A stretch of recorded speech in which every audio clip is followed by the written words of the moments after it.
Hello student, मैं दीपक उटवानी, Chhattisgarh general study का faculty. आज हम डिस्कस करने वाले हैं छत्तीसगढ़ जनरल स्टडी के सिलेबस के बारे में। जैसा कि आपको पता है कि छत्तीसगढ़ सिविल जज में अब छत्तीसगढ़ जनरल स्टडी को भी ऐड कर रहा है, छत्तीसगढ़ सामान्य अध्ययन को भी। तो आज हम उसके बारे में डिस्कस करेंगे। आपको ज्ञात होगा कि छत्तीसगढ़ सिविल जज में 2003 और उसके पहले के वर्षों में छत्तीसगढ़ सामान्य अध्ययन को रखा गया था सिलेबस में, ठीक है। अब फिर से नोटिफिकेशन आया है, उसमें छत्तीसगढ़ सामान्य अध्ययन को ऐड करा जा रहा है। तो आज हम उसके बारे में देखेंगे। जैसा कि आपको पता है कि जो छत्तीसगढ़ सिविल जज की परीक्षा है वो पीएससी कंडक्ट कराता है। तो आज हम बेसिक सिलेबस इसमें देखेंगे, है ना, कि छत्तीसगढ़ सिविल जज में छत्तीसगढ़ का जो सामान्य अध्ययन है उसमें क्या क्या टॉपिक्स हो सकते हैं, ठीक है। तो सबसे पहले अगर हम बात करें तो हिस्ट्री ऑफ छत्तीसगढ़, छत्तीसगढ़ का इतिहास, छत्तीसगढ़ का इतिहास का पूरा क्लासिफिकेशंस होगा इसमें।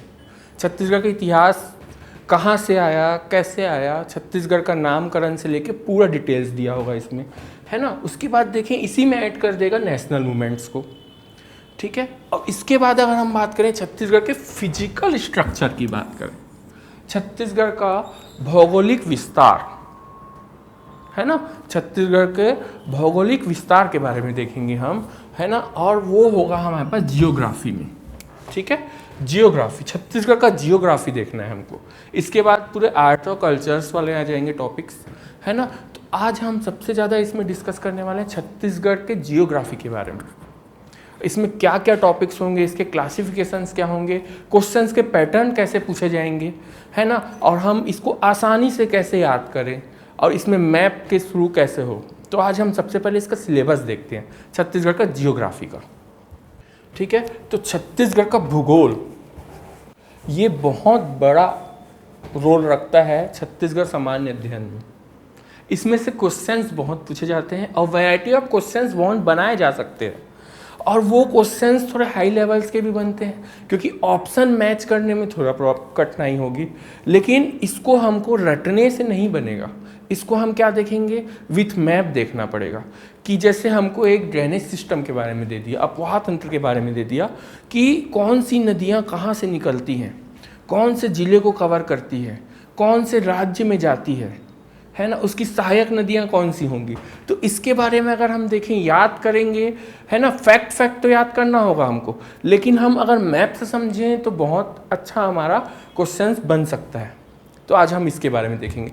सबसे पहले अगर हम बात करें तो इसका भौगोलिक स्थिति और विस्तार, जियोग्राफिकल लोकेशन एंड एक्सपेक्शन, मतलब पूरा डिटेल्स इसका देखेंगे हम कि कौन सा राज्य हमारे छत्तीसगढ़ के साथ सीमा रेखा बनाता है, बॉर्डर शेयर करता है, क्या कोई देश हमारे छत्तीसगढ़ के साथ सीमा रेखा बनाता है, कौन सा राज्य छत्तीसगढ़ से कौन से डायरेक्शन में है, कौन सा स्टेट छत्तीसगढ़ से कौन से डायरेक्शन में है। ये पूरा चीज़ आ जाएगा हमारे पास भौगोलिक स्थिति में। छत्तीसगढ़ इंडिया के कौन से पॉइंट पे है, किस डायरेक्शन पे है ना, यहाँ की क्लाइमेट्स क्या है, यहाँ के सॉइल्स क्या हैं, मतलब मिट्टियाँ क्या हैं, इस सब के बारे में हम डिटेल्स में देखेंगे। तो सबसे पहले हम देखते हैं इसमें क्या क्या होगा, है ना। तो सबसे पहला हम देखेंगे छत्तीसगढ़ में, है ना, कि भौगोलिक स्थिति क्या क्या है हमारे पास। इसकी भौगोलिक स्थिति के बारे में विस्तार से देखेंगे, है ना, इसको मैप से हम देखेंगे। इसके बाद अगर हम बात करें तो छत्तीसगढ़ प्राकृतिक विभाजन, ठीक है, नेचुरल डिविजन्स, है ना। अब इसको हम देखें, छत्तीसगढ़ का प्राकृतिक विभाजन का भी क्लासिफिकेशंस होता है, वर्गीकरण होता है। अगर हम छत्तीसगढ़ को 4 भागों में बांटें, है ना, उस 4 भागों को अलग अलग और पार्ट प्रदेशों में बांटा जाए, है ना, तो अब क्वेश्चंस वहीं से पूछ सकते हैं। जैसे कि छत्तीसगढ़ का अगर हम प्राकृतिक विभाजन करें तो बेसिक प्राकृतिक विभाजन 4 भागों में बंटता है ना। अब उसके अंदर से क्वेश्चन पूछा जाएगा, है ना। बोल देगा कि प्राकृतिक विभाजन में छत्तीसगढ़ में ऐसे बोल देगा कि जसपुर सामरी पार्ट है, वहाँ की सबसे हिल स्टेशन कौन सा है, सबसे हाईएस्ट, या बोल देगा गौड़ लाटा जो हाईएस्ट हिल स्टेशन है वो कौन से नेचुरल डिवीजन के अंदर आएगी, कौन से पार्ट में आएगी। तो ये सब क्वेश्चंस हमारे पूछे जा सकते हैं। और जियोग्राफी के जो क्वेश्चंस होंगे ना, वो फैक्ट के साथ साथ थोड़े लॉजिकल क्वेश्चंस होंगे, नॉर्मल क्वेश्चंस नहीं होते हैं कि आप डेट याद कर लिया और फैक्ट याद कर, जैसे हिस्ट्री और आर्ट और कल्चर्स में हो गया कि ये नृत्य इस जनजाति के द्वारा किया जाता है, या बोल देगा कि ये मूवमेंट कब हुआ इंडिया में और छत्तीसगढ़ में कब हुआ, तो उसका डेट और पर्टिकुलर नाम याद करने से हो जाएगा। लेकिन इसमें थोड़ा हमको लॉजिक लगाना पड़ता है छत्तीसगढ़ की जियोग्राफी में, तो ये लॉजिकल क्वेश्चंस होंगे। और ये लॉजिकल क्वेश्चंस हमारे ऐसे क्वेश्चंस होंगे जो हमको, है ना, अगर मैप से देखते हैं तो तुरंत हमको क्लिक करेंगे और ऑप्शन करेक्ट आएंगे, है ना। तो ये सब हो गया। इसके बाद देखेंगे हम इसका जियोग्राफिकल स्ट्रक्चर्स, है ना, कि क्या क्या है इसमें। इसके बाद छत्तीसगढ़ की मिट्टियाँ देखेंगे, इसके बाद क्लाइमेट देखेंगे छत्तीसगढ़ का, है ना। इसके बाद सबसे बड़ा रोल रखता है हमारे पास छत्तीसगढ़ में जल संसाधन। जल संसाधन में भी हम देखेंगे कि हमारे पास क्या, सबसे पहले ड्रेनेज सिस्टम, इसके बारे में देखेंगे हम। ड्रेनेज सिस्टम में सबसे पहला रोल रखता है हमारे पास कि कौन सी नदी कहाँ से आती है, कौन सी नदी कहाँ से निकलती है, किसकी सहायक नदी है, किस पे कौन सा प्रोजेक्ट चल रहा है ना। ठीक है, तो ये कहीं ना एक दूसरे से कनेक्ट होते हैं टॉपिक्स। और आजकल जो पीएससी का पैटर्न है, क्योंकि कंपटीशन का ज़माना है, अगर आप 2003 या उसके पहले के पेपर्स देख लें तो इतना ज़्यादा हाई लेवल के क्वेश्चंस नहीं थे, तो कॉम्पिटिटर भी कम थे। अब कॉम्पिटिटर बहुत ज़्यादा हो चुके हैं, तो वो क्या करेगा, अब छाटने के लिए क्या करेगा, थोड़ा क्वेश्चंस के लेवल को थोड़ा वो करेगा। अब हम क्या करेंगे, इस क्वेश्चंस में हम देखेंगे थोड़ा शॉर्ट ट्रिक्स भी देखेंगे और साथ में हम मैप से देखेंगे। तो इसमें क्या होगा ना कि हमारे क्वेश्चंस पूरे कवर होंगे, हम पूरे करेक्ट आंसर निकाल सकते हैं इससे। तो जैसे कि हम अगर बात करें, जैसे कि एक टॉपिक लेते हैं जियोग्राफी का, छत्तीसगढ़ का drainage system, reverse and drainage systems के बारे में बात करें। अगर रिवर्स और ड्रेनेज सिस्टम की बात करें तो छत्तीसगढ़ में सबसे पहला क्वेश्चन पूछा जाता है, छत्तीसगढ़ में किस टाइप की ड्रेनेज सिस्टम पाई जाती है, कितने प्रकार की पाई जाती है, इसका क्लासिफिकेशन बताओ, वर्गीकरण बताओ। तो जैसे कि आप इस मैप में देख रहे हैं, देखिए मैप में डायरेक्शन भी दिया हुआ है, ध्यान से देखिएगा ना। तो मैप से हम हर चीज़ मैप से क्लियर कर सकते हैं, हमको रटने की ज़रूरत नहीं होगी। कुछ फैक्ट चीज़ रटने होंगे, बाकी हम मैप से पूरा चीज़ क्लियर कर सकते हैं। देखिए जैसे कि आप देखिएगा, है ना, इसमें 5 टाइप के आपको देख रहे हैं, एरोज दिख रहे हैं, 5 एरोज दिख रहे हैं, 5 एरो दिख रहे हैं। जैसे कि अगर हम बात करें महानदी, है ना, ये हो गया ब्राह्मणी, ये हो गया गंगा नदी, ये सोन गंगा कहलाता है, ये हो गया नर्मदा, और ये हो गया गोदावरी। अब अगर क्वेश्चन पूछा जाए, जैसे कि एक क्वेश्चन ऐसे, मैं जर्नल एक क्वेश्चन देखते हैं हम लोग इसी मैप से, कि इनमें से कौन सा ऐसे अफवाह तंत्र है जो अरब सागर में मिलती है, अरेबियन सी में मिलती है, अरेबियन सी में। तो आपको ये पता होना चाहिए कि यहाँ पे अरेबियन सी है और यहाँ पे है बे ऑफ बंगाल, बंगाल की खाड़ी। बाकी 4 अफवाह तंत्र बंगाल की खाड़ी में मिल रही हैं और एक जो है वो अरेबियन सी। तो मैप से क्लियर होगा ये चीज़, मैप से क्लियर होगा। अब जैसे कि क्वेश्चन पूछता है कि महानदी अफवाह तंत्र में कितनी सहायक नदियां हैं, उत्तर की कौन सी सहायक नदी है, दक्षिण की कौन सी है। देखिए जैसे कि ये महानदी है, देखिए नीचे से कुछ सहायक नदियां आके इसमें मिलेंगी, ऊपर से कुछ सहायक नदियां इसमें आके मिलेंगी। तो ये नीचे की जो होंगी वो कहलाएंगी हमारे पास साउथ की, ऊपर से आके जो मिलेंगी वो कहलाएंगी हमारे पास नॉर्थ की। ये दोनों मिला के अगर हम देखें तो बहुत सारी नदियाँ होती हैं। अब इसमें से बहुत सारी सहायक नदी ऐसी होती हैं जो डायरेक्ट क्वेश्चन पे आती हैं, जिस पे कुछ ना कुछ प्रोजेक्ट चलते हैं या डैम्स होते हैं या वाटरफॉल्स होते हैं, वो तो डायरेक्ट फैक्चुअल चीज़ में आ जाएगा। लेकिन अब क्वेश्चन का पैटर्न ऐसा हो चुका है पीएससी का, है ना। तो अब ऐसे क्वेश्चन पूछ दिया, मान लिया ऐसे पूछ दिया कि बोरई नदी जो है वो महानदी की सहायक नदी तो है, क्वेश्चन में आंसर भी दे दिया कि बोरई नदी महानदी की सहायक नदी तो है, लेकिन बोरई नदी किस डायरेक्शन की सहायक नदी है, नॉर्थ की है कि साउथ की है, कि ईस्ट की है कि वेस्ट की है। तो अब क्वेश्चंस के अंदर और क्वेश्चंस कर रहा है वो, हमको पहले तो क्वेश्चन का आंसर वो क्वेश्चन में ही दे रहा है, अब फिर उसमें से ही और क्वेश्चन बना दे रहा है। तो आजकल पैटर्न थोड़ा चेंज हुआ है, तो हम क्या करेंगे, इसको शॉर्ट ट्रिक से देखेंगे। जैसे कि एक एग्जांपल मैं बताता हूँ, जैसे कि ना महानदी की टोटल हमारे पास 16 नदियाँ हैं, सहायक नदियाँ, जो काउंटिंग में आती हैं। बाकी छोटी छोटी नाले तो बहुत सारे हैं। अगर हम बेसिक 16 नदियों के बारे में बात करें ना, तो इसको भी हम 2 भाग में बांट लेते हैं, है ना। एक हो जाती है साउथ की और एक हो जाती है नॉर्थ की, ठीक है। साउथ की हमारे पास 10 नदियां हैं, नॉर्थ की 6 नदियां हैं, टोटल 16 नदी को हम डिवाइड कर लिए। अब पूछा जाता है साउथ की कौन कौन सी नदी है, तो इसको हम आसान से ट्रिक से देखेंगे। कैसे देखेंगे, देखिए हम इसको याद करने के लिए ऐसे करेंगे, एक लाइन बनाएंगे, एक स्टोरी बनाएंगे। सूजो पैसा थाली में दू, बलम को सिलाई सिखानी है। यहाँ से एक लाइन याद करने से आपको याद हो जाएगा कि नॉर्थ की नदियाँ कौन सी है। देखिए मैं लिख के बताता हूँ यहाँ पे, है ना।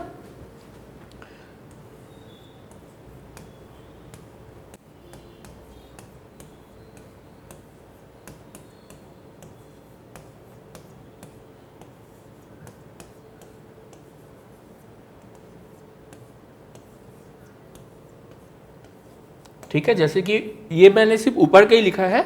जैसे कि मैं एक एग्जांपल बता देता हूँ, जैसे कि सूजो पैसा थाली में दूं, बलम को सिलाई सिखाने हैं। ये हमारा एक आसान सा ट्रिक होगा। जैसे कि सू से हो गया हमारे पास सूखा, जो से हो गया जोंक नदी, है ना, पै से हो गया पैरी नदी, ठीक है। पैरी नदी हमारे पास कहाँ से निकलती है, तो गरियाबंद वाली है ना, गरियाबंद वाली है और रांची में संगम बनाती है पैरी नदी, है ना। पैरी नदी महानदी के साथ संगम बनाती है, पैरी सोडूर और महानदी का। तो आपको ये चीज माइंड में होना चाहिए कि कहां से निकल रही कौन सी नदी है, वो नॉर्थ की है कि साउथ की है। साउथ से आके वो मिल रही है किसमें, महानदी पे, है ना। तो ये देखना है ना। यहाँ से सोडूर, है ना, थाल नदी, लात नदी, दूध नदी, ये सब हम आसान से ट्रिक से देखेंगे। तो इससे क्या होगा, हमारा माइंड तुरंत क्लिक करेगा। अब अगर एक एक को याद करने बैठ गए हम तो बहुत कंफ्यूजन होगा। जैसे कि शिवनाथ नदी के बारे में पूछ दिया तो शिवनाथ किधर की है, नॉर्थ की है कि साउथ की है, इसमें कंफ्यूजन होगा। तो शिवनाथ जो नदी है ना हमारे पास, शिवनाथ नदी कहाँ से निकलती है इसके बारे में डिटेल्स देख लेंगे हम। ये हमारे छत्तीसगढ़ में पाना बरस से एंट्री करती है, लेकिन निकलती गढ़चिरौली से है, महाराष्ट्र से। वो तो एक पहाड़ है पाना बरस, वहाँ से हमको लगता है वहाँ से निकल रही है, बट वो निकलती महाराष्ट्र से है। अगर हम बात करें राजनांदगांव वाला बॉर्डर के आसपास की, तो वहाँ से निकलती है। तो बहुत कुछ ऐसे फैक्चुअल चीज़ होते हैं जो मैप से क्लियर होंगे, और कुछ कुछ फैक्ट तो हमको याद करने होंगे।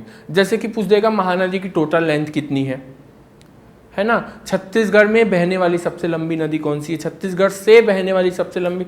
वर्डिंग का अंतर है ना, वर्डिंग का भी अंतर है, एक एक वर्ड का बहुत बड़ा मीनिंग रखता है यहाँ पे। तो जियोग्राफी हम मैप से देखेंगे, विथ ट्रिक देखेंगे, तो इससे पूरा एरिया कवर हो जाएगा हमारा। और हमारा टारगेट ये रहेगा कि हम क्या करें, डेली ऐसे 10 से 15 क्वेश्चन उस टॉपिक से डिस्कस करें। क्वेश्चंस उस टॉपिक में, जैसे कि टॉपिक चल रहा है छत्तीसगढ़ की नदियां और अफवाह तंत्र, तो क्या होता है, जैसे कि आपका डिपार्टमेंटल एग्जाम है, लॉ डिपार्टमेंट का एग्जाम है, तो पीएससी क्या करता है, डिपार्टमेंटल एग्जाम है ना, उसका जो जनरल स्टडी है ना, जो सामान्य अध्ययन का जो पोर्शन होता है, उसमें क्वेश्चंस थोड़े से नॉर्मल के साथ हाई लेवल भी देता है।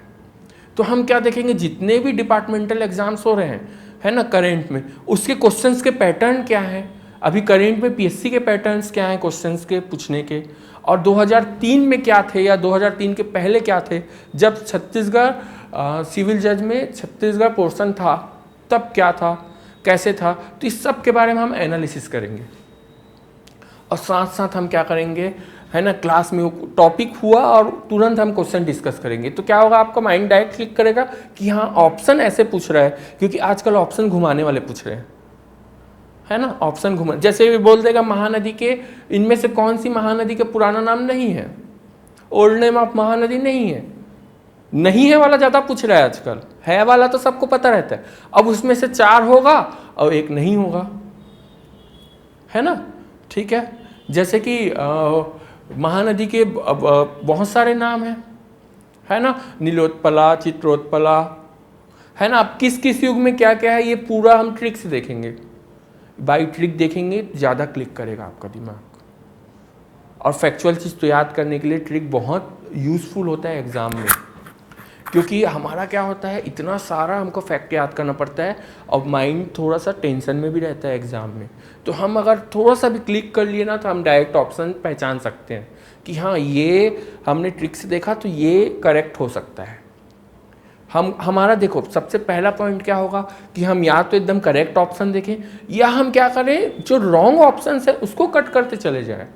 तो हम दोनों टेक्निक्स देखेंगे, है ना। और जियोग्राफी में पूरे लॉजिकल क्वेश्चन से ज़्यादा पूछे जाते हैं। फैक्चुअल वाले क्या पूछेंगे, लेंथ पूछ देगा। आजकल देखिए जैसे कि आपके लॉ डिपार्टमेंट से भी एग्ज़ाम होता है ADPO, उसमें भी छत्तीसगढ़ सामान्य अध्ययन है। अगर हम बात करें इसके पहले साल जो ADPO हुआ था उसमें क्या पूछा, लेंथ से रिलेटेड नदियों के, है ना, उसको इंक्रीजिंग ऑर्डर डिक्रीजिंग ऑर्डर में जमाओ या मैच द फॉलोइंग टाइप के क्वेश्चंस पूछे थे। तो वो अभी PSC का पैटर्न चल रहा है, वो ऑप्शन घुमाने वाला। और वो ज़्यादातर क्वेश्चन ना जियोग्राफी के बनते हैं और जियोग्राफी के थोड़े लॉजिकल क्वेश्चंस बनते हैं, है ना। जैसे कि अगर हम बात करें क्लाइमेट में सबसे पहले हमको इंडिया का क्लाइमेट देखना पड़ेगा, थोड़ा सा डिस्कस करना पड़ेगा कि हाँ इंडिया का ये क्लाइमेट था।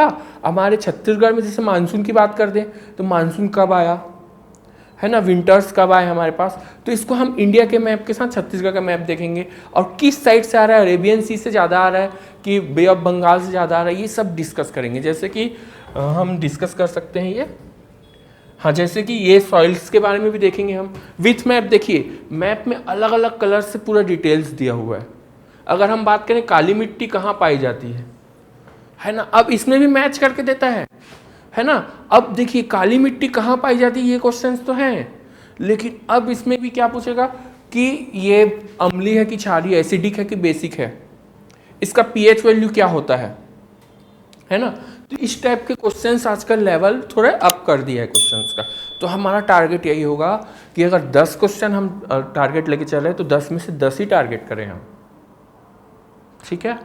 और जियोग्राफी की अगर हम बात करें तो ये छत्तीसगढ़ का जियोग्राफी में बहुत बड़ा पोर्शन होता है कवर, है ना, छत्तीसगढ़ के सामान्य अध्ययन में। और ये जियोग्राफी में पूरे लॉजिकल क्वेश्चंस होंगे जो मैप से समझने वाले होंगे। अगर रट के आप सोचेंगे कि हम फैक्ट रट के कर लें तो बहुत कम क्वेश्चंस बना पाएंगे आप, है ना, ठीक है। जैसे कि सॉइल से रिलेटेड हो गया। अब देखिए क्लाइमेट की बात करें, हम छत्तीसगढ़ की क्लाइमेट की बात करें तो क्लाइमेट्स में देखेंगे हम छत्तीसगढ़ में क्या है।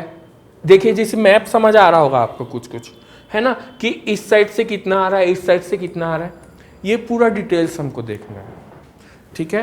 तो इसकी क्लासेस स्टार्ट हो रही हैं तो आप ज्वाइन कर सकते हैं।